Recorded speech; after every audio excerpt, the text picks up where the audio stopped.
One thing that I feel deeply about, and this is something I'll feel deeply about when I leave government, is stuff gets better if we work at it and we stay focused on where we're going. It doesn't immediately get all solved. If you look at what I said at the time, I said, this is going to be an ongoing project, and it's a project of citizens. It's not just fix it. It's how do we work together to get things done, and it will be imperfect. Yes. But over time, is it better? And here's the thing I can say, John. Yes. I can say this unequivocally. The VA is better now than when I came into office. It is better now than when I came into office. Government works better than when I came into office. The economy, by every metric, is better than when I came into office. And so the reason I can sleep at night is I say to myself, you know what? It's better. Now, am I satisfied with it? No. And should voters be satisfied with it? Absolutely not, because otherwise, you know, if we get complacent and lazy, then stuff doesn't happen.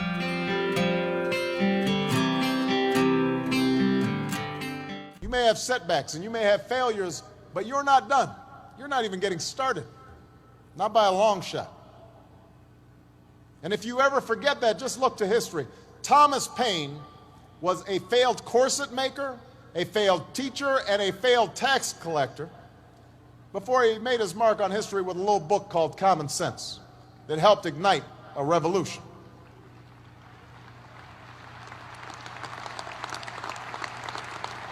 Julia Child didn't publish her first cookbook until she was almost 50. Colonel Sanders didn't open up his first Kentucky Fried Chicken until he was in his 60s.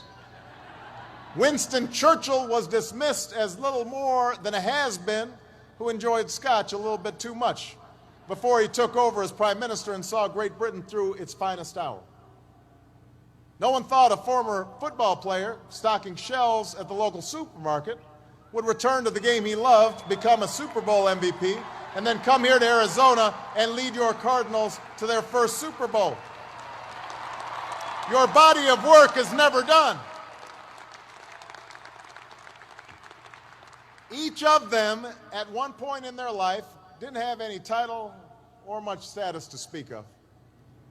But they had passion, a commitment to following that passion wherever it would lead, and to working hard every step along the way.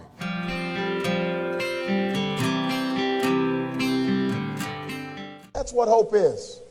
Imagining and then fighting for and then working for what did not seem possible before. That's leadership.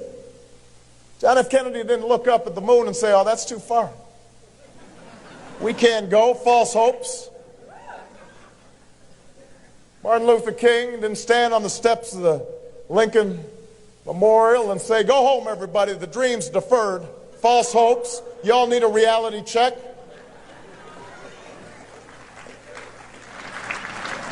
There is a moment in the life of every generation when that spirit of hopefulness has to come through if we are to make our mark on history.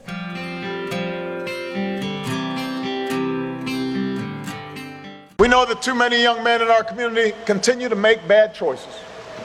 And I have to say, growing up, I made quite a few myself. Sometimes I wrote off my own failings as just another example of the world trying to keep a black man down. I had a tendency sometimes to make excuses for me not doing the right thing. But one of the things that all of you have learned over the last 4 years is there's no longer any room for excuses.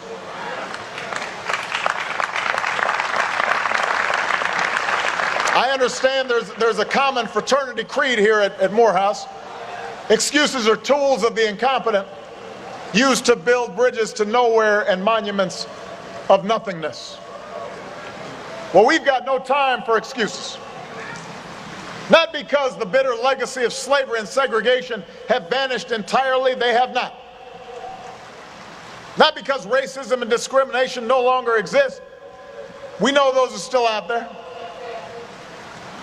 It's just that in today's hyper-connected, hyper-competitive world with millions of young people from China and India and Brazil many of whom started with a whole lot less than all of you did, all of them entering the global workforce alongside you. Nobody is going to give you anything that you have not earned. Nobody cares how tough your upbringing was. Nobody cares if you suffered some discrimination. And moreover, you have to remember that whatever you've gone through, it pales in comparison to the hardships previous generations endured, and they overcame them. And if they overcame them, you can overcome them too.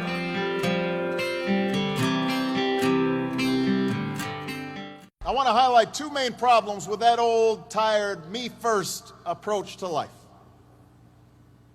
First of all, it distracts you from what's truly important. And it may lead you to compromise your values and your principles and your commitments. Think about it. It's in chasing titles and status, in worrying about the next election, rather than the national interest and the interests of those who you're supposed to represent, that politicians so often lose their ways in Washington. They spend time thinking about polls, but not about principle. It was in pursuit of gaudy short-term profits and the bonuses that came with them that so many folks lost their way on Wall Street, engaging in extraordinary risks with other people's money. In contrast, the leaders we revere, the businesses and institutions that last, they are not generally the result of a narrow pursuit of popularity or personal advancement, but of devotion to some bigger purpose, the preservation of the Union, or the determination to lift a country out of a depression, the creation of a quality product, a commitment to your customers, your workers, your shareholders, and your community, a commitment to make sure that an institution like ASU is inclusive and diverse and giving opportunity to all. That's the hallmark of real success.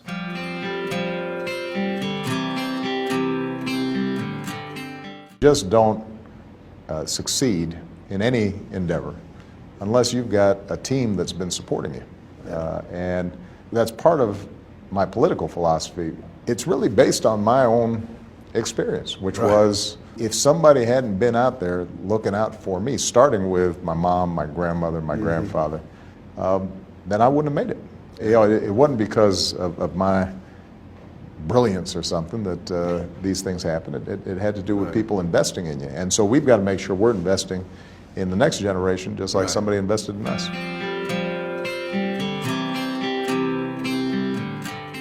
You have to have a plan. You have to have a strategy, and then you have to have stick-to-itness, because you know that the strategy is not going to immediately bear fruit. The American character is one that lurches between spasm and trance. We get real exercise for about 2 weeks, and then we fall asleep for 2 years. And what Charles Hamilton Houston understood is that our vision extends decades, extends generations. And those young men I talked about, we may not be able to reach them right now, but I tell you what, if we set the trend lines just a little bit better, then the infant that's crying in Compton or Harlem or Anacostia or the Ninth Ward, that infant may have a different future. And then when that infant has a different future, the country has a different future. And then we as a people have a different future. So there's got to be an understanding of how time can actually help us move mountains if we're working with time. We're not waiting for time. We're working with it.